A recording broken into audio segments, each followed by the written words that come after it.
Semuanya, semua muslim, haji-haji semua. Saya dari Jawa Tengah, Jepara, khususnya sangat fanatik sekali ya kalau dengan latar belakang pendidikan, semua dari muslim, dari SD, SMP, SMA, ya, itu dari muslim. Jadi ayah saya haji, mama saya haji. Pengajian juga didirikan oleh bapak saya juga. Jadi kakak saya ini sekarang haji, ya gitu. Adik saya masih memeluk Islam juga. Kenapa saya berpindah ke Kristen? Saya cari tuh Tuhan Yesus sendiri. Saya tantang tuh Tuhan Yesus yang berdiri di atas uh, gereja Bethlehem di RSUD Dok 2 Jayapura. Saya tantang. Kenapa? Saya mau cari tahu itu. Tuhannya yang mereka sesembah itu, Tuhannya baik apa enggak sih? Saya cari sendiri, saya daftar sendiri, saya belajar Alkitab sendiri. Keluarga saya itu di Jepara itu kan pengusaha mebel semua, haji semua. Jadi cuma bilang gini, daripada kamu susah jadi janda, udah masuk Kristen, nggak punya, kamu kembali sudah ke Muslim, aku kasih rumah, kasih mobil. Itu karena kamu nggak berdoa di Muslim, jadi kamu begitu. Saya bilang enggak. Saya bilang masing-masing lah, agamamu, agamamu, agamaku, agamaku.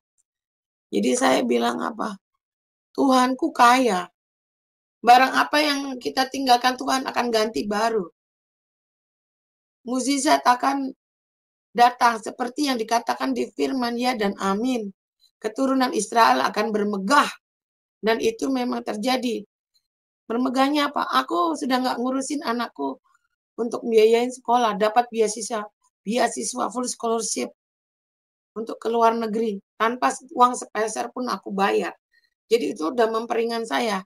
Meskipun dulu di Papua itu aku pelayanan kecil-kecil, bantu pendeta, mungkin cari orang yang sakit, cari orang apa. Aku nggak menyadari kalau itu akan menjadi kedepannya itu. Waktu aku di Jakarta, aku baru sadar itu karunia penjala manusia. Pasti akan dikembalikan apa yang hilang. Karena di saat-saat ini memang banyak tantangan. Tantangannya untuk menjadi orang Muslim yang masuk Kristen, yaitu tantangan kita harus berhasil di depan mereka. Tapi kita juga harus pertama berhasil di mana. Ini loh firman ini bisa kita pelepasan orang Muslim yang sakit mungkin diteluh karena dukun, karena apa. Bertahun-tahun tidak bisa dipegang, orang tidak mau datang melihat dia. Ya kita harus datang, layani, doakan. Dan ternyata lagu-lagunya Tuhan Yesus yang kecil-kecil aja, yang lagu Indonesia aja itu saja, setan aja takut. Jadi dari power dari firman Tuhan itu seperti pedang yang tajam, dan ada muatan dan ada isi. Dan bagi saya lebih mempermudah karena Tuhan bilang aku akan mengajar berbangsa-bangsa. Jadi berbeda Alkitab tapi sama makna. Jadi powernya itu ada ternyata. Dan itu kita jalani sebagai orang yang percaya. Buktikan tanpa uang pun Tuhan masih bisa membantu kita, menolong kita, anak-anak kita untuk ditolong mendapatkan beasiswa. Itu sudah luar biasa. Tantangan sebagai janda muslim yang masuk Kristen, dihina, dianiaya, perkataan. Tetapi Tuhan bangkitkan kita dari firman-firman itu, iya dan amin. Tuhan nggak bohong. Itu. Dan sampai detik ini saya masih dipelihara Tuhan dengan kesehatan yang ada. Masih tegak berdiri dan tidak mati. Itu adalah amazing.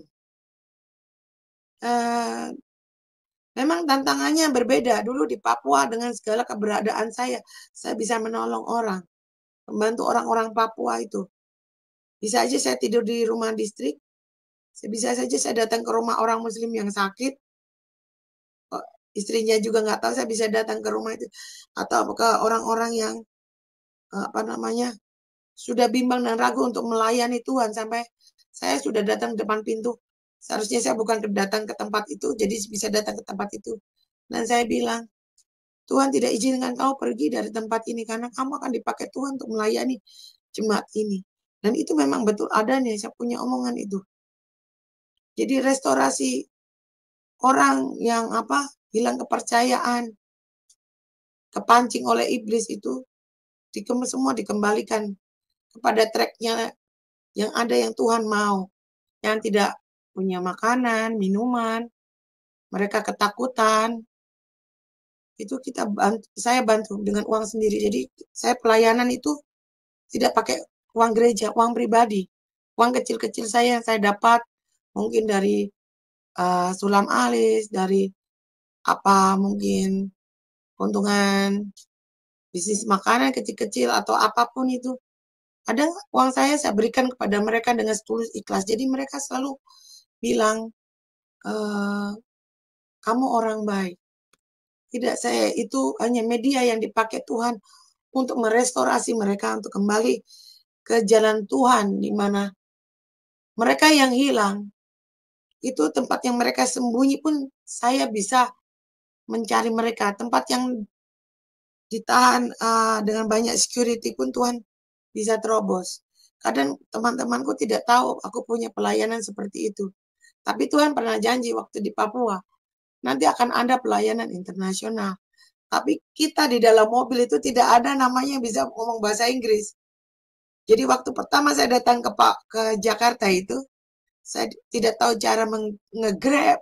Saya tidak tahu cara mempunyai handphone Android, tidak tahu. Sampai suatu saat evangelis itu ada bilang, datanglah ke Moi. Tuhan yang suruh. Pak, saya tidak tahu nge-grab. Gimana caranya? Nanti suruh orang bantu orderin Grab, suruh datang ke Moi. Dan saya dijamu. Kenapa kita 3 orang dengan ibu pendeta 1 kok dijamu? Evangelis bilang, Tuhan Yesus yang suruh menjamu. Bagi saya, no problem. Di mana pelayanan kecil-kecilku tuh setia. Jadi memberikan makanan-makanan. Kalau di hari Rabu atau Selasa kita tutup salam hanya untuk pelayanan. Jadi kita pesan dari orang Muslim, orang Kristen, makanan kita buka salam ditutup hanya untuk pelayanan. Kayak gitu. Jadi kita berdoa di situ. Dan salon saya tidak ada namanya gambar orang potong rambut. Nggak ada. Yang ada hanya gambarnya Tuhan Yesus sampai orang bingung. Kalau mau masuk ke rumah saya, mau curi apa silakan mau lihat. Yang ada gambarnya Yesus. Jadi salon saya enggak ada pelang, tapi lumayan laris dan saya bisa menopang orang, membantu orang kesusahan. Dan saya masih bisa pelihara anak-anak muslim itu di rumah saya. Bisa memberkati lah. Jadi kalau sekarang aku di Jakarta, memang pure saya pelayanan, nggak pakai embel-embel apa, hanya diri saya saja dan Tuhan. Kayak gitu. Saya belum pernah mengajak teman untuk join di dalam pelayananku karena takutnya tidak cocok dengan pelayananku karena ada beberapa pelayananku yang untuk anak-anak Afrika yang hilang, hingga ada uang, udah kehabisan uang dan lapar. Itu pun kita harus memberikan sesegera mungkin. Jadi tantangan di sini aku tidak ada pakai motorku hilang, jadi dihilangkan orang. Jadi aku kalau ada uang ya aku suruhan tukang gojek, tukang gojek aku berkati lagi, kayak gitu. Sampai uangku habis di ATM ya udah, kayak gitu. Jadi aku berserah diri sama Tuhan. Detik ini masih diberi anugerah hidup, kepercayaan sama Tuhan untuk melakukan pelayanan-pelayanan kecil-kecilku. Mungkin sekarang ini banyak aku temui orang-orang pemulung kayak gitu. Banyak orang muslim yang masuk Kristen yang perlu dikuatkan karena ketakutan ya. Karena mungkin lihat orang-orang Kristen udah pada kaya, orang-orang yang udah mampu semua, sedang dia sendiri masih perlu bimbingan dan itu tidak menurut saya tidak terdukung oleh pimpinan. Nah, pimpinan atau leadernya dari grupnya itu, kalau misalnya itu atau membiarkannya, itu kadang kita harus merangkul mereka. Kemudian anak-anak yang depresi, bipolar, yang meninggal karena mamanya meninggal dan merasa mempersalahkan, kenapa mama meninggal sampai nggak keluar rumah, mungkin dalam setahun kali. Nah, itu kita dekatin, kita konseling, ternyata banyak benturan. Sebenarnya anaknya baik, jadi bisa direstorasi kembali kepada Tuhan. Meskipun gimana dia cocoknya gereja mana, kita akan antar. Begitu. Kemudian mukjizat yang saya alami. Dalam pendalaman Alkitab waktu di Papua saya nggak melihat apa-apa. Saya melihat pendeta-pendeta yang berkarunia itu di Papua memang luar biasa ya. Pelayanannya 100% untuk domba-dombanya. Itu kalau hujan pun dalam pelayanan. Sampai aku lihat Alkitab dilempar hujan berhenti. Aku disuruh naik mimbar. Aku nggak tahu caranya naik mimbar karena aku orang Muslim yang masuk Kristen. Aku kan juga ketakutan. Nah, gimana nanti aku khotbahin kamu secara Muslim, karena kita juga dididik berpidato secara Muslim. Nah, itu. Nah, di Kristen enggak. Jadi aku juga rasa ketakutan, tapi hamba-hamba Tuhan banyak menguatkan. Tidak, Tuhan cari kamu untuk apa? Nanti saya salah berkhotbah. Enggak. Tuhan cari kamu, anjing. Tuhan cari kamu ini yang ada maksudnya sekarang ini. Jadi kita dipakai Tuhan untuk berdoa. Berdoa. Saya tidak berdoa, Tuhan akan aku suruh orang nanti syarat lagi untuk duduk berdoa. Pagi, malam berdoa. Jadi kayak gitu. Walaupun sakit, duduk berdoa. Jadi kayak gitu. Seperti Tuhan sudah duduk berdoa. Sampai ada orang aku nggak kenal bisa tahu juga. Tolong doain saya. Saya bisa apa? Saya bilang ada yang tanya juga kayak gitu. Tapi ya nggak apa-apa, kita coba berdoa. Dan ada juga yang bilang ini, saya pusing. Saya minta didoain. Sabar dulu ya, saya berdoa dulu, nyanyi dulu, penyembahan dulu. Meninggal yang dimauin Tuhan, jangan meninggal seperti itu. Kita restorasi kembali ke Tuhan. Meskipun kita perlu waktu berminggu-minggu, berbulan-bulan, butuh proses hinaan dan aniaya karena kita seorang janda. Tapi jangan lupa kita punya karunia. Itu kita sadar, gak usah dengar orang, karena kita punya karunia penjala manusia. Kita harus ikat anak-anak itu, tarik kembali ke Tuhan. Jadi apa? Mukjizat Tuhan itu dari keikhlasan, kerendahan, dan percaya firman itu hidup. Tanpa pedang, tanpa apapun, hanya kita percaya in the name of Jesus Christ. Meskipun saya susah, saya dipelihara dari ujung atas sampai ujung rambut. Kenapa? Yang dilayani nggak mau, udah tahu Alkitab, nggak mau baca Alkitab, malas. Jadi nggak berjalan. Jadi kita, tapi bukan karena saya, tapi karena Tuhan, karena kita itu media. Dan kita itu dipakai Tuhan untuk seperti Yesus. Hati kita harus seperti Yesus.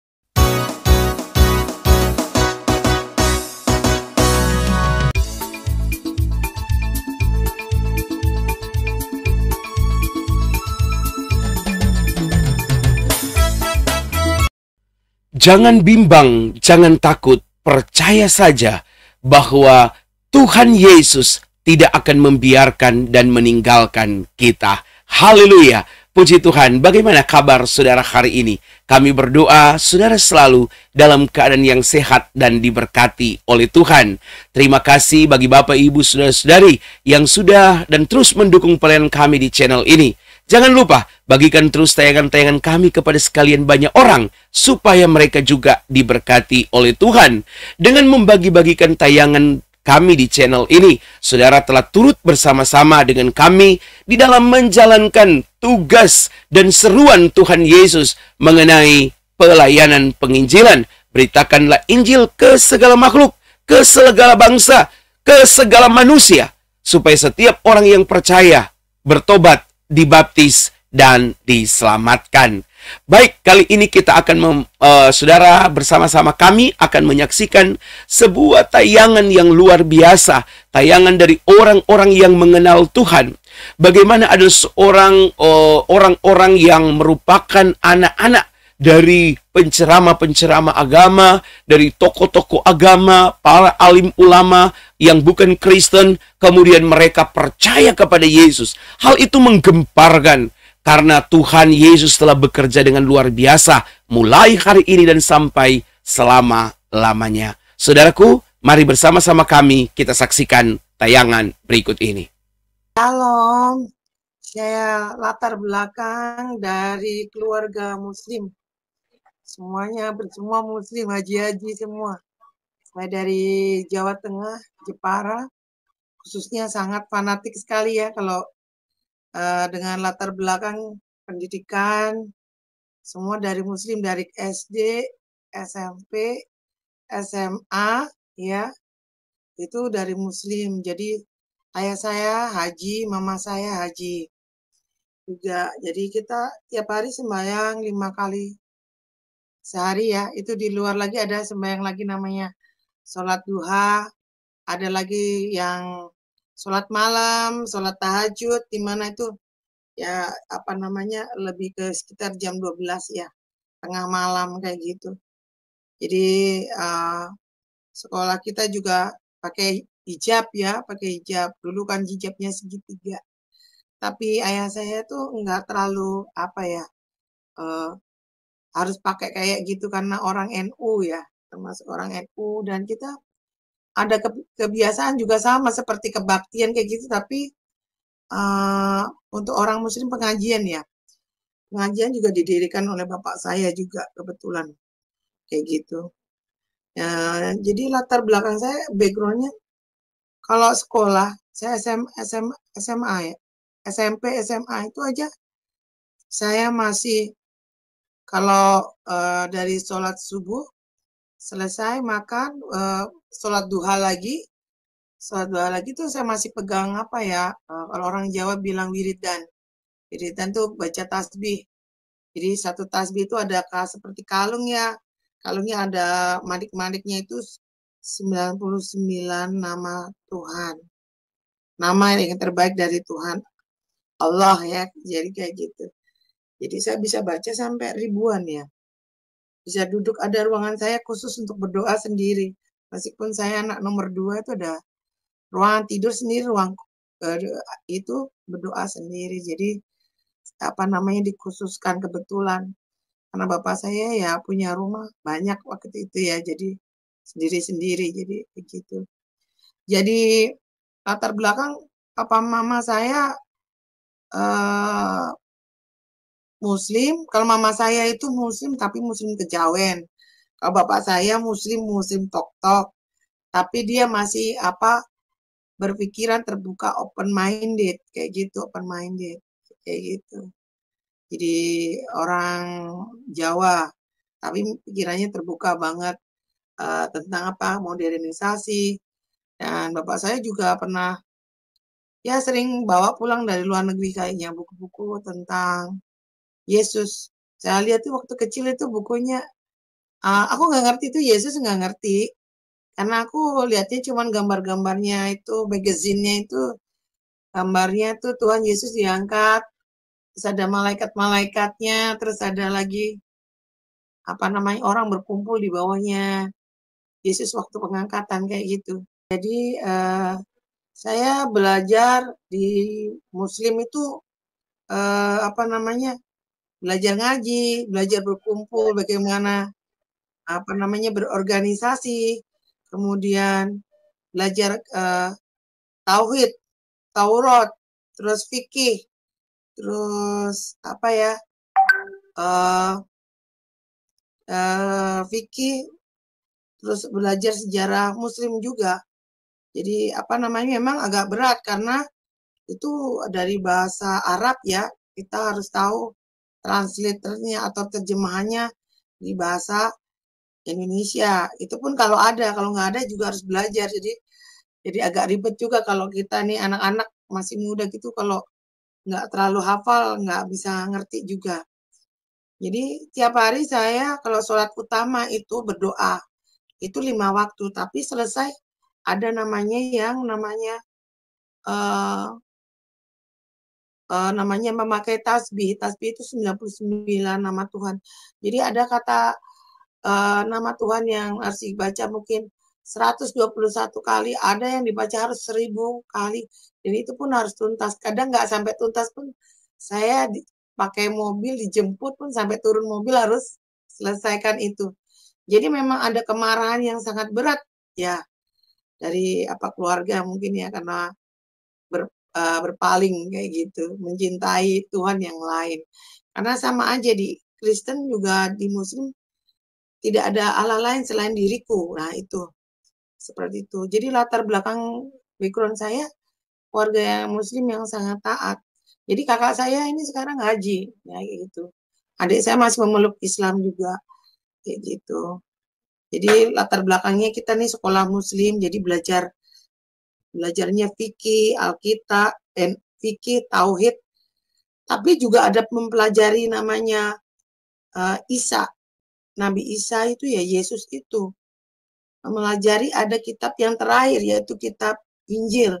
Ada juga itu sempat aku baca kayak gitu. Jadi background itu kenapa terus ada beberapa background lagi, saya itu kan menikah sama orang Papua yang Kristen. Jadi kayak gitu. Tapi ya karena kita tuh berbeda agama, dia pergi ke gereja, saya berdoa di rumah. Jadi ibarat kayak perahu itu kakinya di sebelah sama di sebelah. Itu kejadian bertahun-tahun jadi kayak gitu sampai saya kembali ke Papua. Kembali ke Papua tahun 2000-an lah. Ya, tahun 2000-an itu kembali ke Papua. Di mana masa-masa itu Papua itu enggak seperti sekarang. Masih gelap. Zamannya Presiden Abdurrahman Wahid sama wakilnya Ibu Megawati. Papua tuh gelap, enggak seperti kota-kota lain kayak gitu. Jadi toko aja cuma sedikit aja. Kita aja masuk hutan keluar hutan kayak gitu. Kenapa saya berpindah ke Kristen? Saya itu kan tidak tahu baca Alkitab, saya tidak pernah mau mengerti Alkitab. Ibaratnya kalau orang dengar azan, orang Kristen dengar azan nggak suka. Saya kalau dengar orang nyanyi di gereja, saya nggak mau. Telinga saya tutup semua, saya kayak kepalaku sakit seperti begitu. Tidak mau dengar. Eh, tidak mau dengar karena berbeda itu ya, keyakinan. Kayak gitu. Tapi suami saya sering bawa saya ke gereja. Suruh pegang Alkitab, aku nggak mau. Jadi aku duduk di belakang. Alkitab dibuka, aku nggak mau baca. Cuma lihat aja, denger aja dari belakang. Nggak mau. Nah, kan dipaksa pun nggak mau, akhirnya dibiarin juga. Kayak gitu. Akhirnya suatu saat jadi kebencian di dalam keluarga mereka. Nggak tahu itu, mereka bukannya welcome saya sebagai anak mantu, tapi kebencian dengan segala cara mereka buat permasalahan yang bersinggungan dengan saya. Kayak gitu. Sampai saya pernah jatuh sakit juga nggak diurus, apa semua nggak diurus. Mereka juga suka mengancam, suka berkata-kata, menganiaya secara fisikis. Dan saya itu mendengar sendiri, mendengar sendiri. Suatu saat saya itu, orang semua pergi ke gereja, orang semua kadang lebaran, orang pada lebaran. Aku nggak namanya lebaran, nggak namanya Natalan, karena aku nggak pernah dapat hadiah Natal. Saya bilang, suatu saat saya bilang, kenapa mereka selalu menjahatin saya?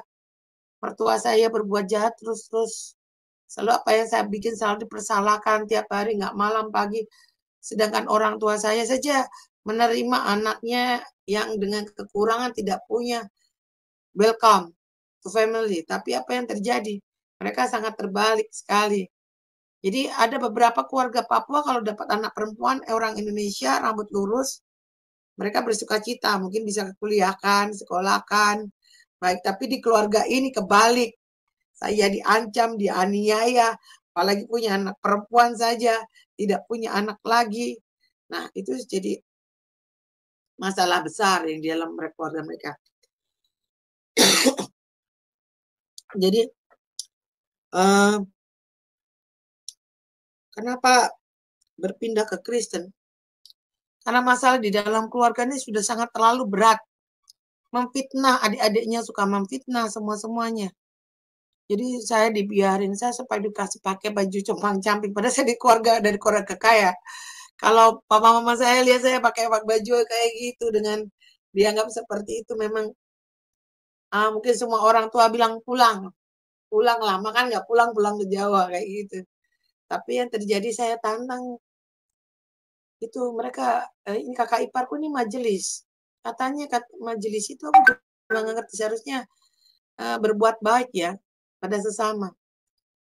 Pergi ibadah tiap hari, pegang Alkitab, pergi ke gereja, tapi apa yang terjadi? Tak satu lembar pun menyatakan kamu mau ikut kristenisasi atau apapun, tidak ada, orang lain yang dilayani. Tapi saya tidak tidak perlu tahu mereka mau kasih saya atau tidak kasih saya. Saya cari itu Tuhan Yesus sendiri. Saya tantang tuh Tuhan Yesus yang berdiri di atas gereja Bethlehem di RSUD Dok 2 Jayapura. Saya tantang, kenapa? Saya mau cari tahu itu. Tuhannya yang mereka sesembah itu, Tuhannya baik apa enggak sih? Saya cari sendiri, saya daftar sendiri, saya belajar Alkitab sendiri. Saya nggak perlu namanya baju baptis dikasih uang sama mereka. Saya sekolah salon juga. Tapi karena aku nggak punya salon di Jayapura, aku makan aja didiskriminasikan sekali sama mertua saya. Sampai selesai kuliah, bukan kuliah ya, pendalaman Alkitab atau bedah Alkitab itu selesai, sampai kateksasi saja, menjelang kateksasi saja itu, saya aja nggak pernah dikasih uang untuk buat beli baju putih. Jadi terpaksa saya beli kain sendiri dari hasil gunting rambut dari rumah ke rumah. Terus rembat rambut orang ke rumah. Jadi saya kumpulin uangnya buat beli baju, beli bantal, sampai beli renda-renda yang tuh di pinggir itu nggak bentuknya anggur itu. Aku yang jahit semua. Kakak iparku itu pejabat di RSUD Dok 2. Tapi nggak bisa memberikan apa-apa sama aku. Aku aja belajar Alkitab, tidur aja itu.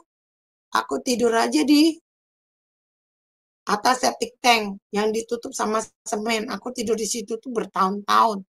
Belajar Alkitab itu aku nggak sadar kalau aku tidur di atas septic tank.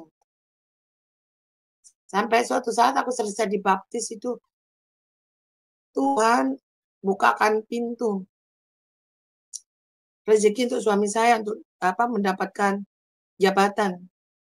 Nah, itu baru saya bisa keluar dari rumahnya mertua saya. Kayak gitu. Jadi waktu saya dibaptis itu kayak rezekinya itu pada berjatuhan semua, tapi aku nggak pegang uang. Orang orang dibaptis kan harusnya aku dikasih uang ini nih hadiahnya, kamu udah selesai baptisan apa. Aku nggak terima apapun. Nggak terima apapun yang diambil ini semua sama mereka semua. Jadi mereka tuh berbuatnya keterlaluan ya menurut saya itu. Jadi waktu selesai dibaptis itu kan harus nyanyi satu lagu. Lagu yang aku bisa cuman itu, aku mau ikut Yesus. Jadi di memoriku cuman itu doang, nggak ada lagu lain. Jadi aku seperti lagu aku mau ikut Yesus tuh, meskipun saya susah, itu yang terjadi saat ini. Meskipun saya susah, tetap ikut Yesus. Saya bilang begitu. Jadi sampai keluarga saya bilang, memang jadi suatu tantangan karena saya berpisah dengan suami saya itu saya tinggalkan suami saya 5 rumah, 5 mobil, saya nggak dapat apa-apa. Saya berjalan dengan glory. Kenapa saya pisah? Karena suami saya kecantol orang waktu reunian dengan teman SMA-nya yang lebih tua daripada saya. Dan saya bilang sama suami saya, kamu harus memilih di antara kita. Jadi saya tinggal di Jakarta dengan anak saya, selesaikan SMA-nya di sini, dan saya juga berjuang sendiri, kerja apapun, tetap masih di gereja, dari gereja ke gereja, dari menara doa ke menara doa lainnya. Selalu mantan suami saya bilang, kamu akan mati di Jakarta. Tapi Tuhan bilang, sampai detik ini, saya tidak mati. Saya sehat. Saya bersyukur sama Tuhan, masih bisa worship sama Tuhan. Luar biasa banget itu. Bagi saya itu, harta bukan ukuran dari semuanya. Justru yang pegang harta akan kesusahan sendiri bagaimana menjaga hartanya. Jangan dijarah, jangan sampai hilang, jangan. Jadi aku berjalan di sini tanpa apapun, hanya berjalan dengan Tuhan. Tantangan keluarga saya itu di Jepara itu kan pengusaha mebel semua, haji semua. Jadi cuma bilang gini, daripada kamu susah jadi janda, udah masuk Kristen, nggak punya, kamu kembali sudah ke Muslim, aku kasih rumah, kasih mobil. Itu karena kamu nggak berdoa di Muslim, jadi kamu begitu. Saya bilang enggak. Saya bilang masing-masing lah, agamamu, agamamu, agamaku, agamaku. Jadi saya bilang apa? Tuhanku kaya. Barang apa yang kita tinggalkan Tuhan akan ganti baru. Mukjizat akan datang seperti yang dikatakan di firman ya dan amin. Keturunan Israel akan bermegah. Dan itu memang terjadi. Bermegahnya apa? Aku sudah nggak ngurusin anakku untuk biayain sekolah, dapat beasiswa full scholarship untuk ke luar negeri. Tanpa uang sepeser pun aku bayar. Jadi itu udah memperingan saya. Meskipun dulu di Papua itu aku pelayanan kecil-kecil, bantu pendeta, mungkin cari orang yang sakit, cari orang apa. Aku nggak menyadari kalau itu akan menjadi kedepannya itu. Waktu aku di Jakarta, aku baru sadar itu karunia penjala manusia. Dan memang orang lapangan lebih berat daripada orang yang memproses domba. Karena orang lapangan harus menarik domba-domba yang hilang, di mana domba-domba itu sudah nggak percaya sama Yesus. Kita restorasi, kita kembalikan lagi percayaannya. Ini loh Yesus. Kadang saya bilang gini, saya ini orang Muslim, percaya Yesus. Kamu nggak percaya Yesus. Kamu lahir dari anak Yesus yang dibaptis oleh Yesus. Pasti akan dikembalikan apa yang hilang. Karena di saat-saat ini memang banyak tantangan. Tantangannya untuk menjadi orang Muslim yang masuk Kristen, yaitu tantangan kita harus berhasil di depan mereka.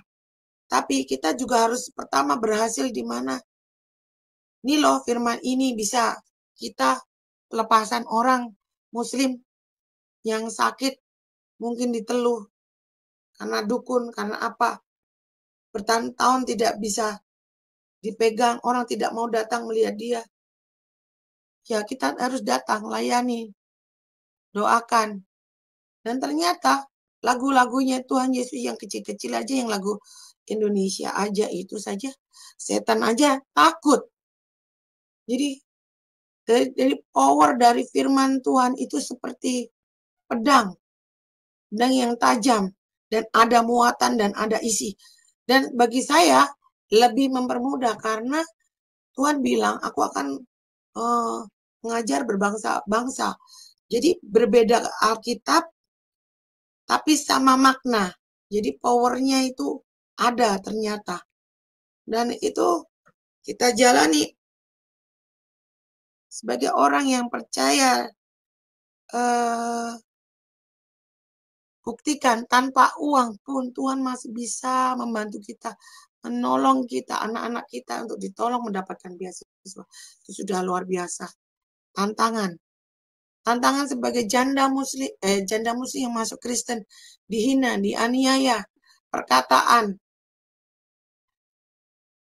Tetapi Tuhan bangkitkan kita dari firman-firman itu, iya dan amin. Tuhan nggak bohong. Itu. Dan sampai detik ini saya masih dipelihara Tuhan dengan kesehatan yang ada. masih tegak berdiri dan tidak mati. Itu adalah amazing. Memang tantangannya berbeda. Dulu di Papua dengan segala keberadaan saya bisa menolong orang, membantu orang-orang Papua itu. Bisa aja saya tidur di rumah distrik, bisa saja saya datang ke rumah orang Muslim yang sakit, istrinya juga nggak tahu, saya bisa datang ke rumah itu. Atau ke orang-orang yang sudah bimbang dan ragu untuk melayani Tuhan, sampai saya sudah datang depan pintu. Seharusnya saya bukan datang ke tempat itu, jadi bisa datang ke tempat itu. Dan saya bilang, Tuhan tidak izinkan kau pergi dari tempat ini karena kamu akan dipakai Tuhan untuk melayani jemaat ini. Dan itu memang betul adanya, saya punya omongan itu. Jadi restorasi orang yang hilang kepercayaan, kepancing oleh iblis itu, semua dikembalikan kepada tracknya yang ada yang Tuhan mau. Jadi kalau di Jakarta ini, banyak kita layani anak-anak Afrika yang tidak punya makanan, minuman, mereka ketakutan. Itu saya bantu dengan uang sendiri. Jadi saya pelayanan itu tidak pakai uang gereja, uang pribadi. Uang kecil-kecil saya yang saya dapat mungkin dari sulam alis, dari mungkin keuntungan bisnis makanan kecil-kecil atau apapun itu. Ada uang saya berikan kepada mereka dengan tulus ikhlas. Jadi mereka selalu bilang, kamu orang baik. Tidak, saya itu hanya media yang dipakai Tuhan untuk merestorasi mereka, untuk kembali ke jalan Tuhan, di mana mereka yang hilang, itu tempat yang mereka sembunyi pun saya bisa mencari mereka. Tempat yang ditahan dengan banyak security pun Tuhan bisa terobos. Kadang teman-temanku tidak tahu aku punya pelayanan seperti itu. Tapi Tuhan pernah janji waktu di Papua, nanti akan ada pelayanan internasional. Tapi kita di dalam mobil itu tidak ada namanya bisa ngomong bahasa Inggris. Jadi waktu pertama saya datang ke Jakarta itu, saya tidak tahu cara nge-grab, saya tidak tahu cara mempunyai handphone Android, tidak tahu. Sampai suatu saat evangelis itu ada bilang, datanglah ke Moi, Tuhan yang suruh. Pak, saya tidak tahu nge-grab, gimana caranya?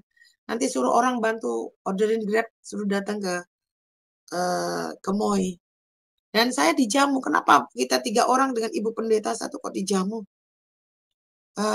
Evangelis bilang, Tuhan Yesus yang suruh menjamu. Dipesanlah makanan itu pada kita 3 orang sampai 1 juta. Itu pun masih dikasih amplop yang berisi uang 1 juta dan ditutup semua, dibungkus kertas kuning. Dan evangelis bilang, ini bukan uang saya, ini dari Yesus memberkati kamu. Saya dulu pelayanan kecil-kecilku di Papua itu pakai uangku sendiri, uang salon. Itu saya kumpulkan tiap minggu, saya bisa memberkati janda-janda. Meskipun dari orang Katolik pun nggak masalah. Orang Muslim pun juga nggak masalah. Bagi saya, no problem. Di mana pelayanan kecil-kecilku tuh setia. Jadi memberikan makanan-makanan. Kalau di hari Rabu atau Selasa kita tutup salam hanya untuk pelayanan. Jadi kita pesan dari orang Muslim, orang Kristen, makanan kita buka salam ditutup hanya untuk pelayanan. Kayak gitu. Jadi kita berdoa di situ. Dan salon saya tidak ada namanya gambar orang potong rambut. Nggak ada. Yang ada hanya gambarnya Tuhan Yesus, sampai orang bingung. Kalau mau masuk ke rumah saya, mau curi apa, silakan mau lihat. Yang ada gambarnya Yesus.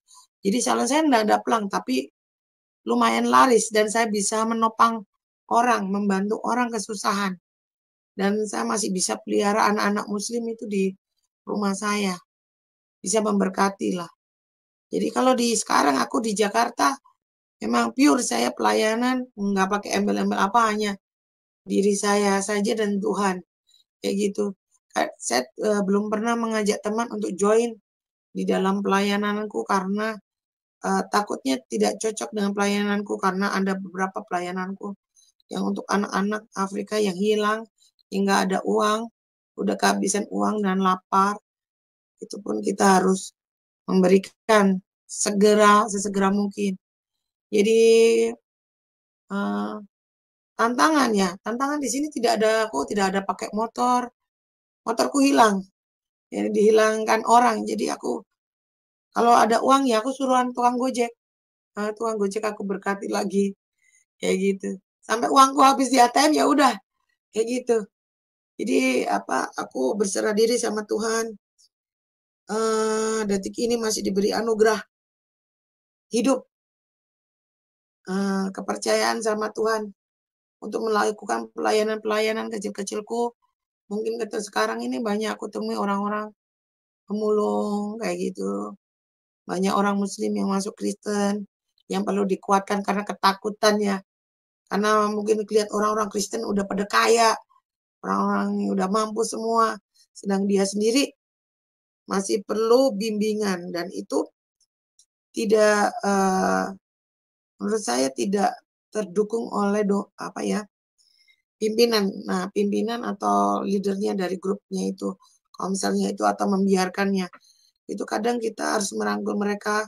Kemudian anak-anak yang depresi, bipolar, yang meninggal karena mamanya meninggal dan merasa mempersalahkan kenapa mama meninggal sampai nggak keluar rumah, mungkin dalam setahun kali. Nah, itu kita dekatin, kita konseling.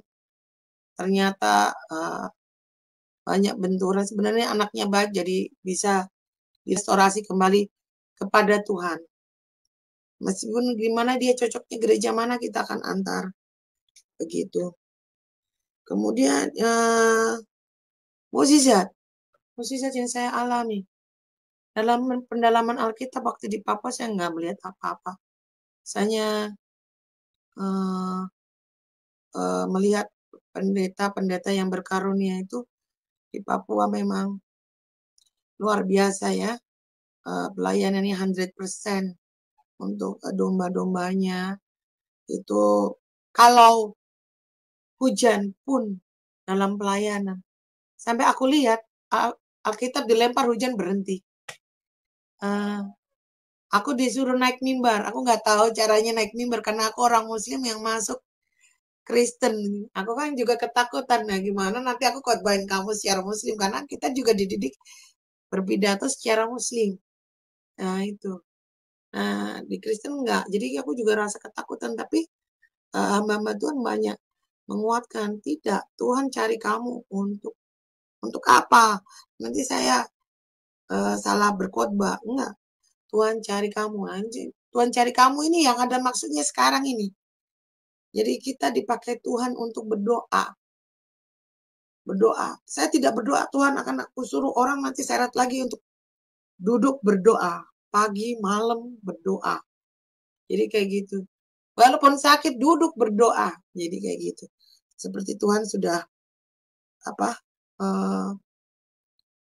duduk berdoa. Sampai ada orang aku nggak kenal bisa tahu juga. Tolong doain saya. Saya bisa apa? Saya bilang, ada yang tanya juga kayak gitu. Tapi ya nggak apa-apa, kita coba berdoa. Dan ada juga yang bilang ini, saya pusing. Saya minta didoain. Sabar dulu ya, saya berdoa dulu, nyanyi dulu, penyembahan dulu. Ternyata dia kerasukan. Dan puji Tuhan, di dalam kerasukannya orang Bali itu di sebelah saya. Yang terjadi, saya sudah bingung, ini gimana Tuhan? Gak ada senior saya. Gimana caranya untuk menghentikan orang ini? Hanya di dalam nama, in the name of Jesus Christ, orang itu rubuh. Hanya dengan membaca Yesaya 45 dalam tiap hari, itu betul-betul Tuhan akan pakai engkau. Dan itu mempertajam pedangmu untuk peperangan. Kamu nggak pakai alat, kamu nggak pakai tongkat otoritas, kamu nggak pakai apa-apa. Cuman kamu pakai iman. Iman kecilmu itu akan sebiji sesawi bisa memindahkan gunung. Dan ini aneh kan, orang kesurupan layak aja bisa rubuh depan saya. Meskipun teman-teman saya tidak mengakuinya, tapi bagi saya mengakui firman Tuhan itu hidup. Firman Tuhan itu alive. firman Tuhan itu fire, membakar, di mana setan-setan itu akan dibakar dan diikat. Dan Tuhan juga, aku heran, dulu manusia bisa bercakap-cakap dengan Adam itu langsung tanpa pembatas. Tapi sekarang bicara dengan Adam aja, kita harus perlu malaikat lagi untuk menolong kita, untuk membantu kita. Jadi Tuhan itu sungguh luar biasa. Jadi aku percaya pohon kehidupan yang dikelilingnya ada lidah api, itu seperti pedang yang menyala-nyala, itu adalah firman. Jadi apabila kita baca firman tiap hari yang kita nggak ngerti. Saya 45. Tiap hari pertama saya nggak ngerti maksudnya apa. Kedua nggak ngerti. Aku baca terus. Sampai 45 hari. Dan penyembahan yang sangat sungguh-sungguh sama Tuhan itu dihargai Tuhan. Luar biasa. Tuhan akan pakai engkau. Siapapun engkau. Meskipun kau sudah tidak ada artinya. Bukan pejabat VIP di Papua. Bukan apapun, tidak bawa harta, tidak bawa apapun. Tidak bawa Alkitab, tapi firman itu hidup di dalam diri kita. Itu yang menjadikan nama. Itu mukjizat yang saya alami. Jadi hampir sekarang tiap hari yang terjadi, ya ada aja orang datang dengan masalah. Atau saya yang datang ke mereka. Tapi masalah mereka kita selesaikan dan selesai. Kadang saya juga kecewa, ada orang hamba Tuhan tidak selesaikan masalahnya, ditinggal ke aku tolong kamu, tapi aku tolong kamu ke orang muslim, habis itu ditinggal. Apakah itu menyelesaikan masalah? Tidak. Kita harus menolong orang, dombanya itu jangan sampai kejebur lagi.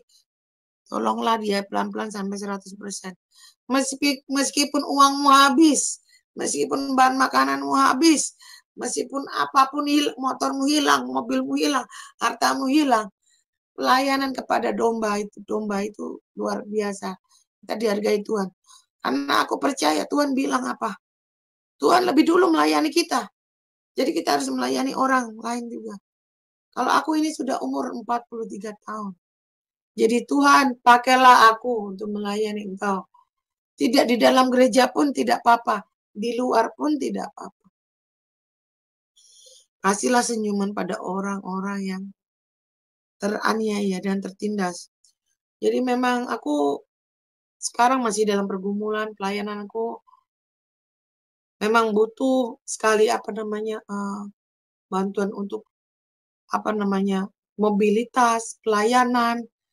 Karena kebanyakan orang yang ketemu sama aku tuh orang lapar, orang nggak punya uang. Bukan berarti nggak punya uang, mereka maunya bentuknya makanan. Kayak gitu. Jadi makanan itu versinya beda-beda. Kalau versi Indonesia ya mungkin makanan Indonesia. Yang versi Afrika ya kita belikan makanan yang sesuai mereka punya makanan. Meskipun mahal, tapi Tuhan provide. Tuhan bisa fasilitasi. Teman saya aja sampai geleng-geleng. Saya bilang tolong belikan ini. Gojek pun saya bilang saya kasih uang kamu lebih. Tolong kirimkan ke sana. Apa yang tidak mungkin bagi Tuhan? Saya ini pelayanan di Papua hutan ke hutan. Orang muslim banyak. Aku tidur, tahu-tahu Tuhan bisa suruh datang aku ke rumah ibu satu yang tidak punya uang, anaknya tabrakan. Bisa memberikan apa yang dia mau. Janda-janda yang bukan aku seiman pun saya, kalau memang saya perlu bantu dan aku lihat di rumahnya memerlukan. Karena aku lihat banyak janda-janda. Siapa sih yang mau jadi janda? Nggak ada di dunia ini. Tapi aku layani janda-janda itu pada nggak punya. Saya kalau puasa, kesaksian saya kalau puasa nggak ada makanannya, minuman, saya kencang loh. Saya kasihan juga. Kalau orang muslim itu buka puasa, sahur, kayak gitu. Tapi ini kok nggak ada apa-apa. Saya lihat begini rumahnya.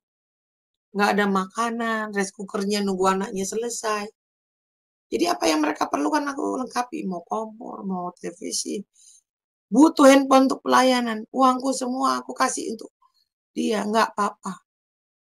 Nggak penting aku istri pejabat beli barang-barang branded. Buat apa? Lebih aku kasih pakai untuk orang-orang yang membutuhkan. Janda-janda yang tidak punya uang untuk modal usaha nasi kuning di Papua. Datang pinjam uang, saya bilang, aduh kasihan sekali. Janda gak punya uang, mau usaha menghidupin anaknya gimana. Sudah suaminya meninggal. Ya perhiasan kita kasih jual, kasih uangnya ke mereka supaya mereka bisa hidup dan jangan jadikan beban untuk hidup mereka. Seperti itu. Jadi kalau aku saat ini aku berterima kasih sama Tuhan, anakku udah dikasih beasiswa. Ya sisa hidupku ini hanya mengabdi untuk melayani anak-anak anak-anak yang tersesat, direstorasi kembali. Meskipun itu biaya dari uang-uang kecilku itu aku kumpul-kumpul bisa melayani mereka. Dan mukjizat orang-orang yang aku layani sudah melakukan pelepasan, mereka bilang sangat senang sekali layanannya. Karena apa? Saya bilang apa? Yaitu mukjizatnya karunia Tuhan dari Yesaya 45 itu saja bisa membebaskannya kamu. Walaupun aku ini orang biasa yang tidak punya karunia, tapi Tuhan bisa tambahkan karunia seperti itu adalah suatu hal yang amazing. Karena aku dari Muslim masuk Kristen. Al-Quran aku gak pernah namanya sampai kayak gitu. Aku baca Al-Quran sampai capek, sampai itu gak pernah kayak gitu. Sembahyang sampai capek-capek juga gak pernah kayak gitu. Jadi membebaskan satu jiwa saja itu sudah luar biasa. Dan aku butuh juga rumah untuk ministriku. Kalau bisa ada, itu memang impianku. Karena orang-orang yang dilayani kayak gitu tuh, sebenarnya mereka itu orang nggak punya. Lapar. Nggak mungkin selesai pelepasan langsung dilepas, lu jalan sendiri, pulang sendiri. Mereka lapar tinggal di mana? Nggak bisa dong. Mereka nggak punya apa-apa. Hanya baju di badan. Mereka hanya butuh makanan, teh hangat aja itu mereka terima kasih. Karena nggak punya uang. Jadi kayak gitu. Jadi dengan kerendahan hati Tuhan memberikan mukjizat luar biasa. Karena ada beberapa teman yang punya karunia pembebasan, perang juga itu nggak bisa jalan kalau nggak ada gejala manusia. Karena kita orang lapangan. Dan itu memang luar biasa. Dari hobiku masak aja, orang bisa datang. Itu sudah menjadi manusia satu-satu. Jadi merestorasi hati jiwa manusia yang hatinya remuk dan tawar hati sama Tuhan. Bisa kembali ke Tuhan. Itu sesuatu yang luar biasa, meskipun butuh effort, butuh kepercayaan orang-orang ini kembali ke Tuhan. Dan jangan kalau sudah masuk ke dalam gereja, saya selalu berpesan, jangan biarkan domba-domba itu hilang. Domba itu harus diproses, ditegakkan di mana mereka bisa kuat berdiri. Nih anak-anak Yesus ini kuat dan berhasil. Jangan belum kuat kamu lepas. Itu sangat berbahaya. Mereka akan mengalami kesedihan yang luar biasa. Itu yang bisa mengakibatkan setan masuk ke kalbu mereka. Dan nanti melepaskannya susah sekali merestorasinya. Jadi itu mukjizat yang saya terima dari Tuhan. Mukjizat mukjizat penjalan manusia. Saya juga bingung, yang saya jalan ini bukan orang Indonesia aja, orang Afrika ada, orang luar negeri juga ada. Jadi merestorasi kembali apa yang mereka tidak percaya Tuhan di tahun-tahun ini Tuhan kembalikan. Itu luar biasa. Tuhan Yesus itu luar biasa. Jadi kalau mukjizat Tuhan itu aku banyak alami waktu di hutan. Aku suka jalan manusia itu. Orang-orang Papua yang buta, yang sakit paru-paru ya, udah hampir pada mau meninggal ya, sudah nggak bisa bangun dari tempat tidur, tinggal badan kulit bungkus tulang aja ya. Jadi hanya dengan 15 menit kamu minta maaf sama hamba Tuhan yang dipercaya Tuhan. 15 menit minta maaf sama Yesus. Yesus kembalikan penglihatan. Anak kecil masih muda dikembalikan penglihatan 15 menit di depan saya. Kemudian anak perempuan yang sudah mau meninggal ini tidak jadi meninggal karena pegang Alkitab seperti dia pegang itu. Mata air oase yang hidup. Seperti bunga yang merekah. Auranya langsung berbeda. Jadi mukjizat Tuhan tuh aku lihat banyak gitu. Pendeta-pendeta yang kudus. Yang dikuduskan Tuhan dan taat dan setia sama Tuhan. Itu sebelum mereka lewat, Roh Kudus sudah lewat dulu. Bau harumnya parfum ini nggak ada di hutan, nggak ada yang jualan parfum. Yang ada itu apa namanya parfum biasa aja, tapi kan nggak ada di hutan, bunga mawar, bunga melati nggak ada. Tapi kenapa bau harum itu lewat duluan? Aku tanya pendeta, mau di Mangare. Bapak, itu sebelum Bapak lewat itu ada parfum. Bau wangi, harumnya melebihi parfum. Dunia nggak ada, aku bilang gitu. Yaitu Roh Kudus.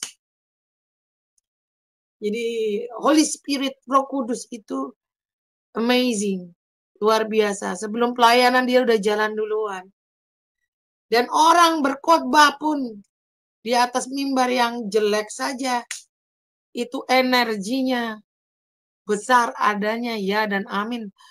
Bagi pendeta-pendeta yang kudus, yang taat dan setia kepada Yesus, auranya sangat besar powernya. Belum sampai sentuh mimbarnya saja itu sudah powernya besar. Saya bisa saja mundur-mundur. Sampai teman saya bilang, kenapa mundur-mundur? Ya itu, apa namanya, energinya besar sekali. Nggak bisa. Mundur, itu tenaganya besar. Karena pendeta selalu berkhotbah dengan firman-firman. Powernya besar. Begitu. Dan saya percaya Tuhan pertemukan saya dalam pelayanan itu. Karena pendeta mau di Mangare waktu datang, saya lagi tidur itu suami saya selalu dibilang, lepaskan saya karena Tuhan akan bawa. Mantan suami saya nggak pernah bolehin. Tapi memang Tuhan bahwa pendeta-pendeta berkarunia itu tunjukkan di hadapan saya. Mobil yang tidak ada bensin pun ditutup dengan tisu aja.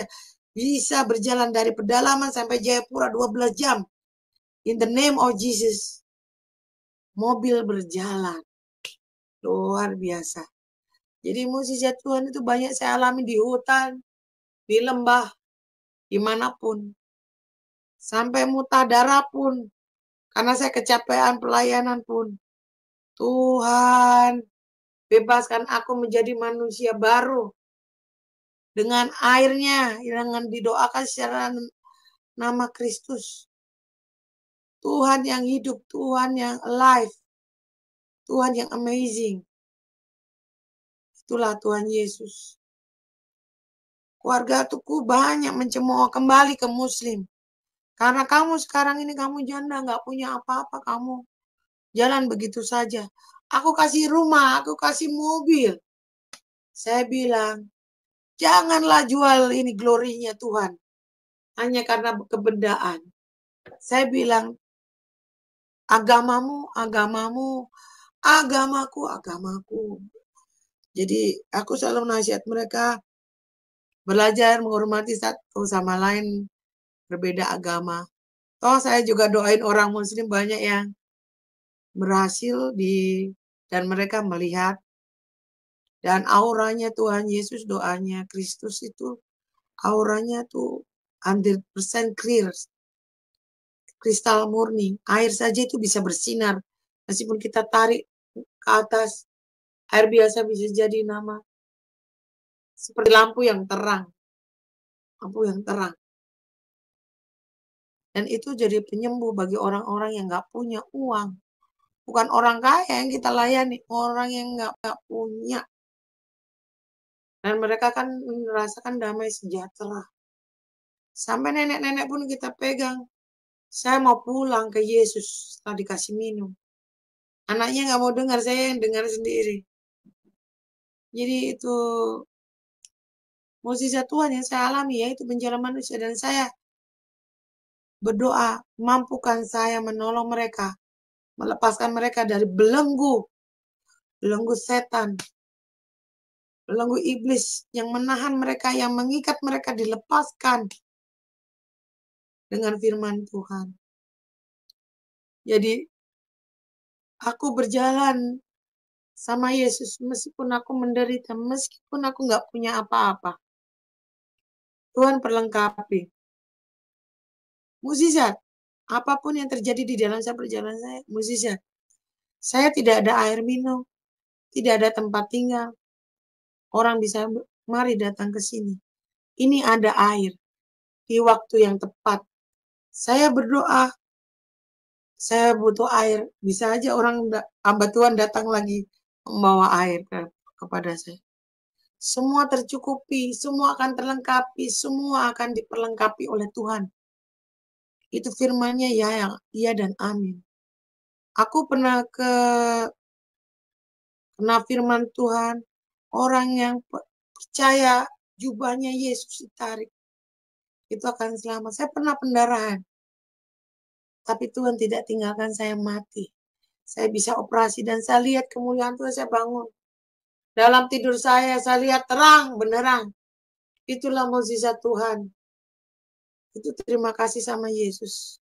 Saya tidak punya suami, tidak ada anak-anak dipelihara Tuhan, dapat beasiswa, dikasih makan negara. Puji Tuhan, saya melayani anak-anak yang hilang. Ya, anak-anak yang hilang, ibunya hilang, semua hilang. Jadi begitu. Kita restorasi kembali kepada Tuhan. Di mana orang judgment, menilai anak ini tidak benar, anak ini tidak bagus. Tidak. Tidak ada orang yang menghalangi orang miskin untuk sukses. Tidak ada orang yang menghalangi mau kulit gelap dan hitam untuk mencari wajahnya Yesus. Jangan Anda berani. Gereja bilang, ini gereja hanya untuk orang Chinese, orang kaya. Kalaupun ada, tolong ditulis. Atasannya pastor itu adalah Yesus. Saya bilang begitu.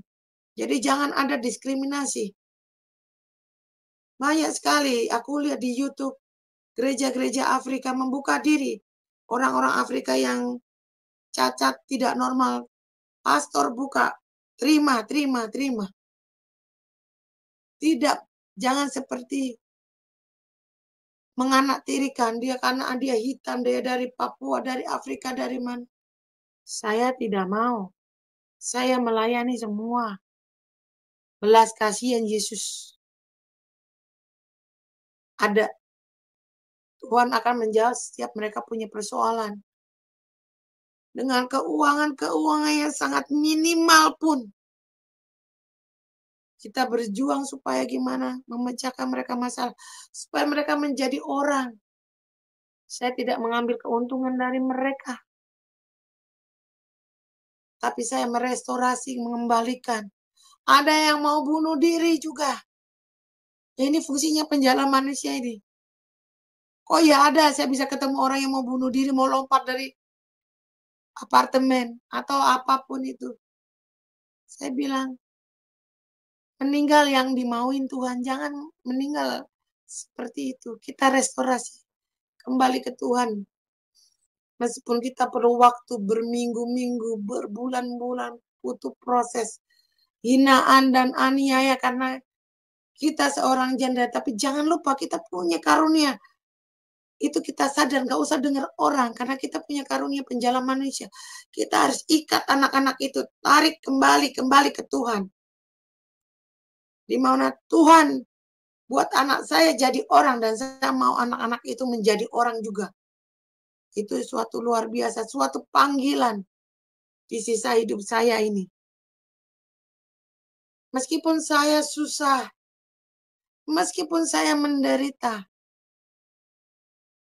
saya tetap menjalani bagai semestinya Tuhan mau sebagai penjala manusia yang ditakdirkan seperti itu. Saya berbangga hati dan saya berjalan dengan glory. Kenapa saya berjalan dengan glory? Orang anggapnya saya malas gini-gini. Enggak, itu panggilan dari Tuhan. Panggilan melayani. Orang tidak mengerti saya karena saya banyak melayani orang-orang yang kalian kadang orang-orang tidak tahu apa yang saya perbuat. Karena kita pelayanan itu nggak perlu ngomong, cerita di orang. Ini si ini begini, si ini begitu. Karena tiap orang itu berbeda-beda kasus yang harus kita layani dan kita harus selesaikan. Sampai ada kata mungkin keluarganya, aduh, Ibu Ana, anak ini udah berubah, berbeda sekali. Terima kasih sudah kembalikan dia. Ya, itu saya bilang bukan karena saya, karena Tuhan. Karena anak saya sudah berhasil dan saya mau juga mereka berhasil. Seperti anak saya. Diproses Tuhan untuk menjadi berhasil. Itu seperti bejana yang ditumbuk, dibakar. Kalau mau menjadi emas yang berharga, ya diproses. Tapi bagaimana diproses kalau tidak ada yang menolong? Bagaimana orang kita menolong, orang udah masuk dalam sumur baru kita tidak menolong. Kita menolong mereka juga menolong kita. Memberkati kita, berarti Tuhan akan memberkati kita. Jadi seperti itu. Banyak kejadian kalau mereka sudah duduk jadi orang kaya, lupa menolong. Pada ajaran Kristen, menolong dengan ikhlas. Seperti itu. Jadi luar biasa Tuhan Yesus itu di dalam perjalanan hidup saya.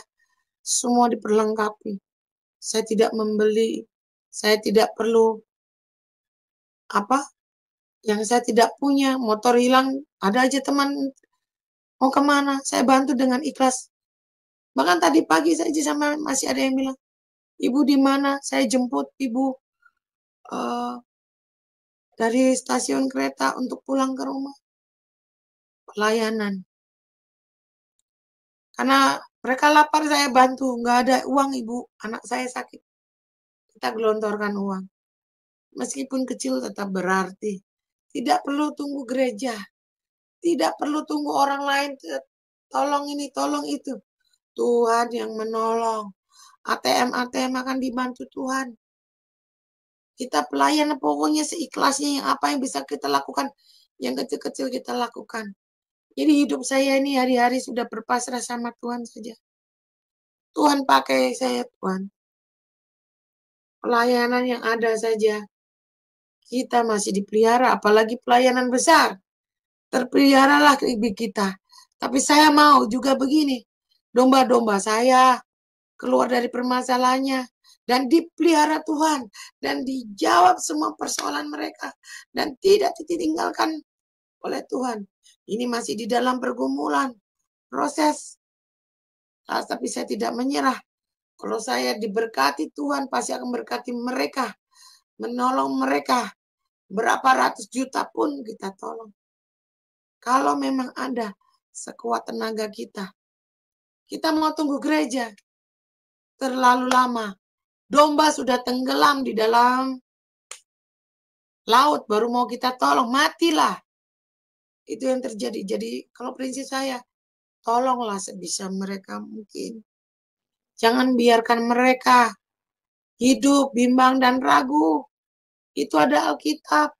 Kalau dibaca-baca doang tanpa praktek, nggak akan bisa. Nggak akan bisa. Di hutan, tidak ada apa-apa. Kita harus menolong. Kalau kita bisa tolong. Jangan biarkan mereka mati. Nah, itulah kesaksian kita. Bahwa mukjizat Tuhan itu semua Tuhan kasih semua talenta kepada umatnya. Tinggal kita yang banyak berdoa dan menggalinya. Bahwa Alkitab itu hidup dan bisa dipergunakan di kehidupan kita sehari-hari. Di dalam kita punya pelayanan-pelayanan. Karena satu, percaya Yesus. Firman itu seperti pedang yang tajam. Tidak perlu kita beli pedang di luar, tidak perlu kita beli tongkat otoritas, tidak perlu beli apa-apa. Firman yang ditanamkan di hati kita itu yang kita pakai untuk melayani mereka. Pedang yang hidup, pedang yang alive, berkata jujur, berkata kebenaran, yang berkata bohong. Munafik, saya sudah pelayanan 200 orang, tapi yang terjadi tidak ada. Jadi jangan katanya-katanya, biarlah Tuhan yang menilai. Mereka yang merasa nggak perlu dicatat. Siapa pelayanan, siapa nggak perlu dicatat. Tuhan udah catat. Nggak perlu. Orang kalau aku lihat orang, aku sudah menabur sekian-sekian. Tapi saya bilang begini, aku menabur orang, aku nggak pernah hitung-hitung, aku udah lupa berapa. Sampai aku jatuh miskin juga nggak apa-apa, aku bilang kayak gitu. Kan harta nggak dibawa mati.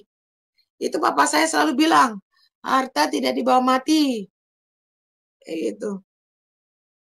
Nggak bakal dibawa masuk ke liang lahat, dibawa ke surga, tidak ada. Harta habis ya, kalau memang mereka mau ambil, ambil aja. Di rumah aku aja, yang di Jawa Tengah, orang datang nangis, minta akuarium besar. Orang muslim kan. Kalau kamu kuat ngangkat, ambil aja, mau 10-10 angkat. Dalam rumah semua diangkat, diangkat saja. Kalau kamu membutuhkan. Jadi apa? Mukjizat Tuhan itu dari keikhlasan, kerendahan, dan percaya firman itu hidup. Tanpa pedang, tanpa apapun, hanya kita percaya in the name of Jesus Christ. Itu benar-benar firman itu hidup. Lidah yang kita omongkan itu betul-betul orang muslim bilang apa mustajab, berhasil. Itu yang buat saya happy apa? Berhasil. Pelepasan berhasil. Bukannya senior yang pelepasan, yang dari muslim masuk Kristen pelepasan itu luar biasa. Saya bilang apa? Luar biasa. Jadi Yesus itu luar biasa. Saya merasakan mukjizat Tuhan dari hamba-hamba Tuhan itu yang berkarunia itu. Saya nggak pernah minta bahasa roh. Buka mulut. Tuhan kirim bahasa roh masuk ke mulut saya. Dan saya uji trial untuk paginya di hari Jumat. Power dari Tuhan Yesus, dari worship-nya mengalir di tempat itu. Hadiratnya. Jadi saya bilang apa? Harus benar-benar punya jiwa melayani, tulus ikhlas itu ada. Jangan tunggu aku punya perusahaan gede baru aku mau sumbang berapa juta. Oh, terlambat. Domba udah tenggelam. Tak berdaya. Tak berdaya benar-benar. Di saat ini, di corona ini. Tidak butuh orang kaya. Di mana butuh orang yang melayani sungguh-sungguh. Beras satu piring kita bisa sajikan. Kita bisa beri ke mereka. Bersyukur. Teh segelas gratis. Kita berikan. Meskipun di rumahnya cukup uang, makanan secukupnya ala kadar aja. Kita sudah cukup karena apa? Tuhan tidak akan biarkan kita mati. Anak-anak Tuhan tidak akan jadi ekor, tapi akan jadi kepala. Itu firman Tuhan, ya dan amin. Tidak akan namanya Ana Mulyani, saya akan menderita. Tuhan izinkan aku masih hidup dan sehat sampai detik ini. Bukannya kurus ditinggal suami, tapi masih sehat walafiat. Sehat atas karunia Tuhan. Kemuliaan Tuhan. Jadi luar biasa. Tidak kekurangan aku. Tidak mungkin. Saya bilang taruhan sama orang Papua. Saya terbang, saya ke Jakarta. Saya bilang ke Kak Ipar, saya suruh pulang balik karena ada perempuan. Tidak. Saya bilang apa? Tuhan pasti kasih makan saya satu piring.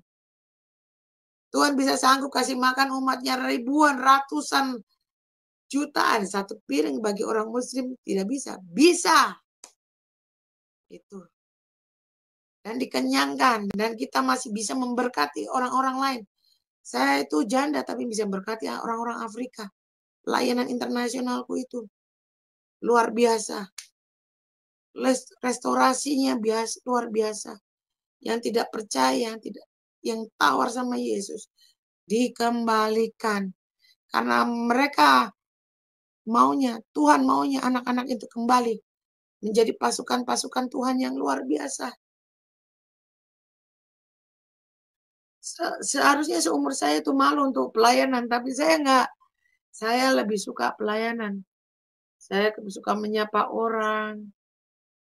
Banyak sekali, jadi saya ketemu tuh banyak orang yang berbeda-beda suku, bangsa, dan etnik. Tapi itu memang Tuhan bilang ada berbangsa-bangsa. Jadi berbangsa-bangsa ya kita harus belajar menerima. Jangan diskriminatif. Kalau menjadi hamba Tuhan jangan diskriminatif. Harus berani open minded, terbuka, menolong orang. Seperti itu. Jadi mukjizat di Alkitab itu semua itu kita uji coba. Saya baca uji coba. Semua kebenarannya ada. Ya dan amin. Luar biasa. Setan aja lari ke birit-birit. Dan kita itu di dalam perlindungan Tuhan. In the blessing of Jesus. Beda anak-anak Tuhan itu. Dengan anak-anak muslim yang suka kesurupan. Dari agama Hindu kesurupan hampir tiap hari. Lepasan hampir tiap hari. Bayangkan saja itu. Mereka menyembah berhala. Seperti itu. Sedangkan yang muslim kebingungan. Kebingungan di mana arahnya, di mana Tuhannya bingung. Kalau saya ya dengan PD-nya, saya dari muslim masuk Kristen. Saya jalan dengan glory. Dengan kemuliaan Tuhan. Meskipun kamu tidak lihat, tapi saya melihat. Meskipun saya susah. Saya dipelihara dari ujung atas sampai ujung rambut. Tidak kesurupan. Yang dilayani kesurupan ulang-ulang. Setannya 100 turun 50 turun 20 masuk lagi keluar masuk. Kenapa? Yang dilayani udah tahu Alkitab, nggak mau baca Alkitab, malas. Jadi nggak berjalan. Jadi kita harus penguatan ke mereka.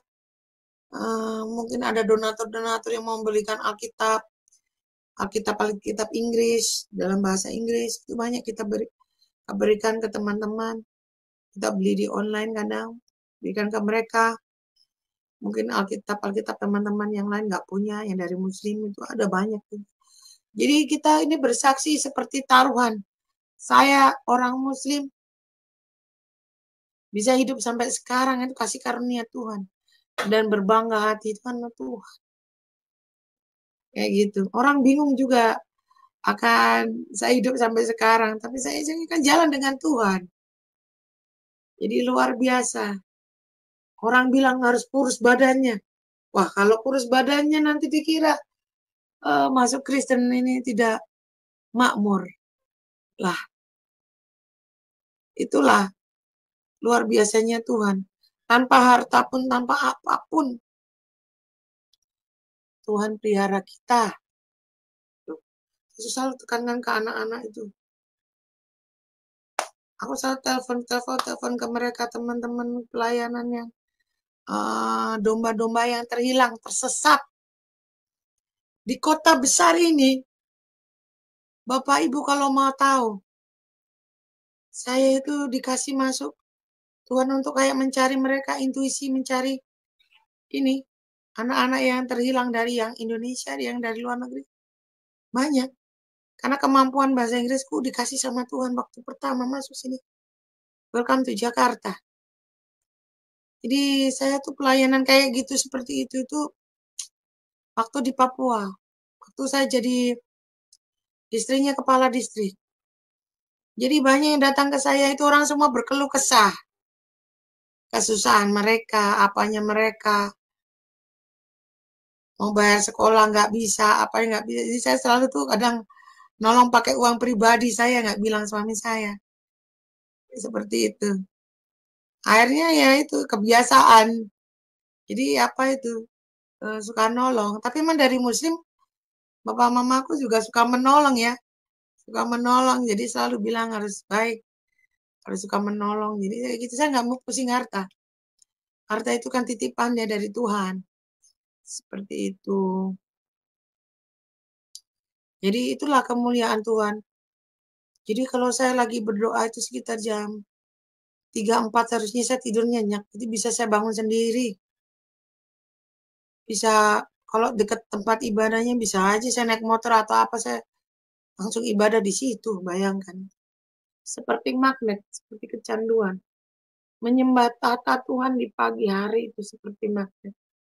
Yang tidak bisa stop mencintai Tuhan. Itu luar biasa. Sekarang teknologi banyak, handphone, handphone yang pakai aplikasi, apa namanya, aplikasi Alkitab dibuka. Jadi aku kadang, ini harusnya firmannya gini deh, dibaca ya tiap hari. Ini buat kamu apa sih ininya? Ya ini. Padahal aku tuh dari muslim loh, tahu nggak? Tapi aku kayak ada yang, oh ya ini harus di sini kayak gitu. Jadi itulah Tuhan terlalu baik sama saya sampai detik ini. Saya apa namanya bersyukur sama Yesus bisa dikasih kehidupan yang apa luar biasa perjalanannya.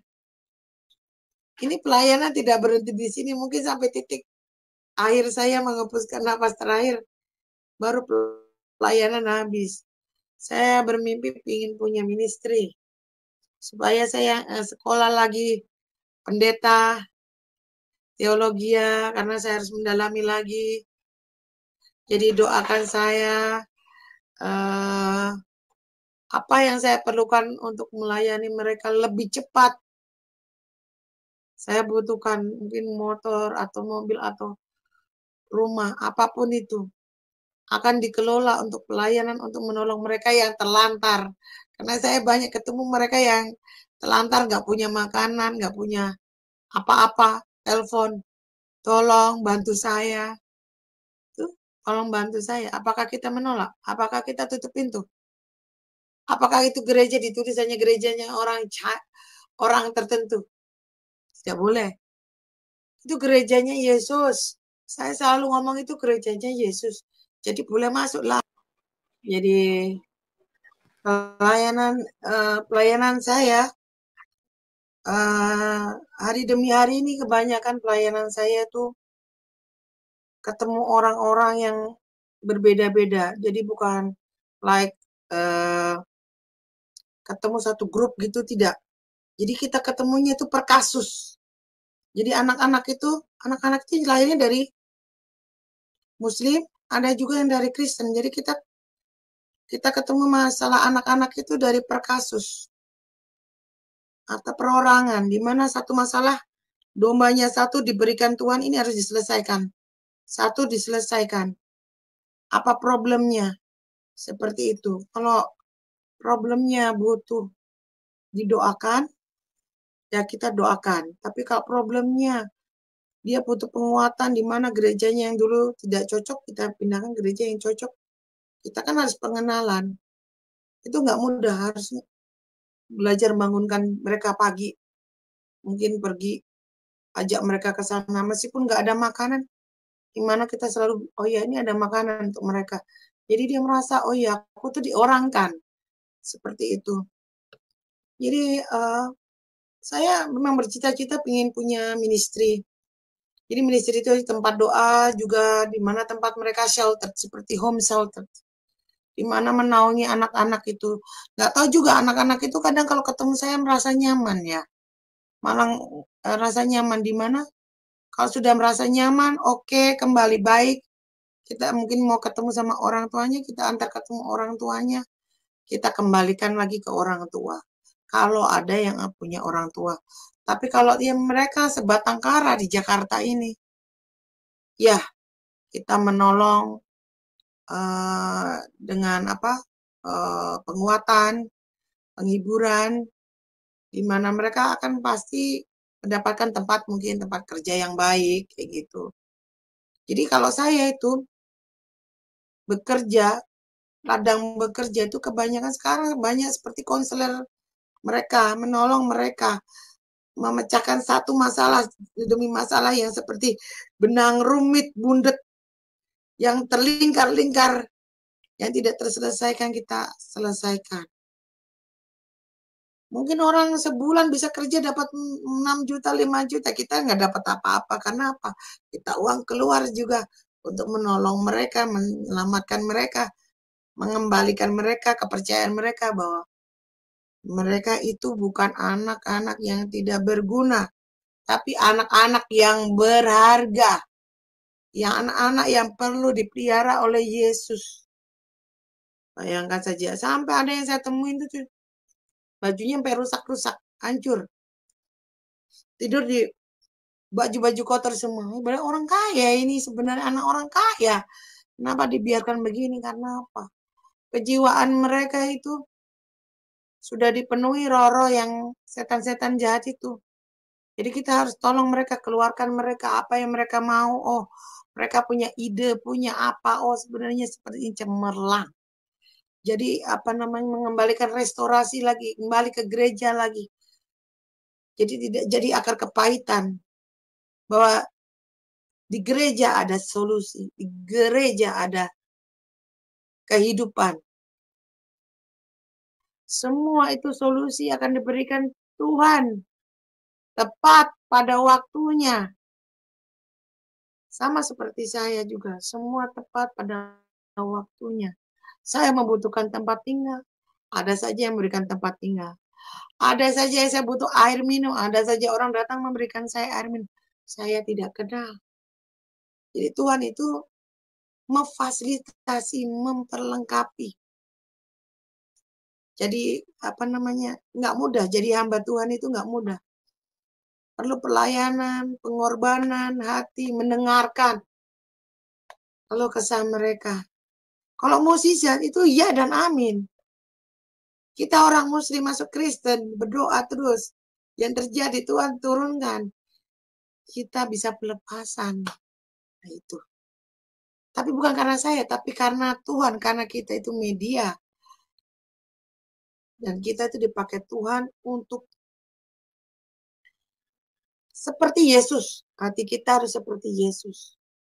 Baik, tulus, ikhlas sama mereka. Ya nggak ikhlas. Kalau nolong orang ya nggak ikhlas. Kasihan dombanya. Seperti itu.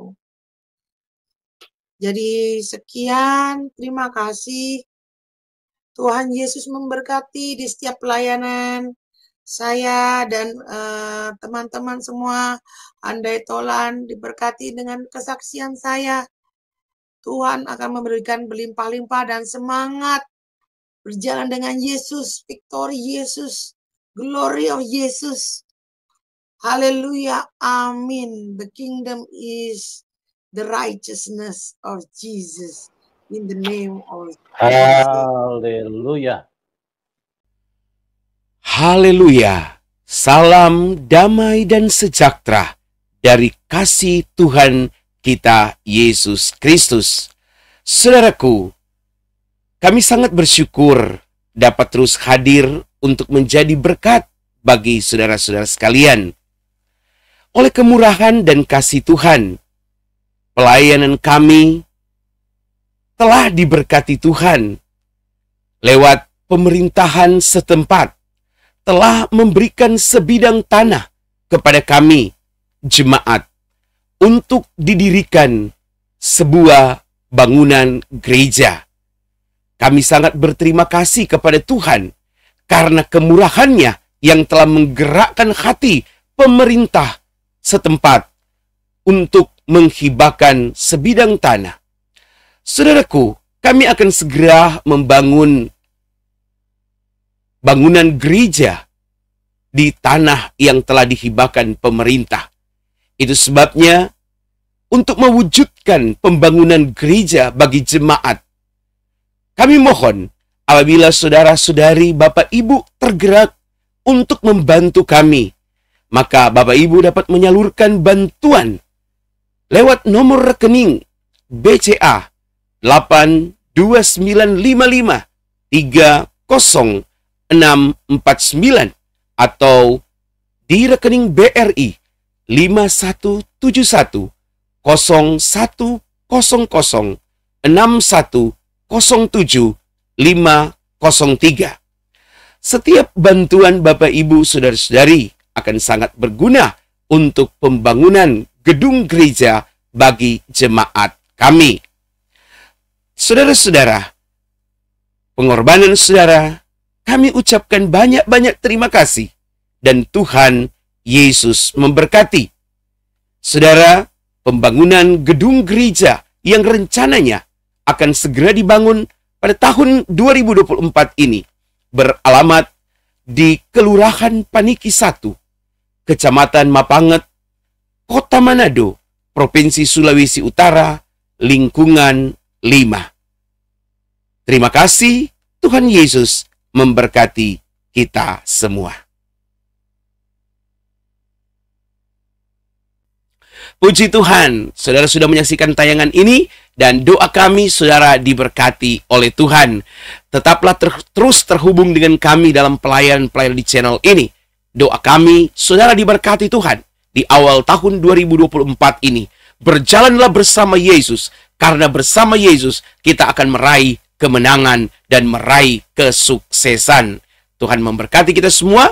Jangan lupa, bagi Bapak Ibu, Saudara-saudari yang ingin membantu pelayanan pekerjaan Tuhan yang ada di kota kami, oleh kemurahan Tuhan, di mana pemerintah kota kami telah memberikan sebidang tanah untuk dijadikan atau dibangun gedung gereja. Nah, saudara-saudara, untuk membangun itu dari swadaya jemaat. Karena itu, bagi Bapak Ibu yang ingin berkontribusi, mengambil bagian dalam pelayanan ini, Bapak Ibu dapat menyalurkan bantuan Bapak Ibu di nomor rekening yang tertera di atas ini. Segala bantuan Bapak Ibu, kami ucapkan Tuhan Yesus memberkati. Sampai berjumpa lagi dalam program acara kami selanjutnya. Haleluya, haleluya.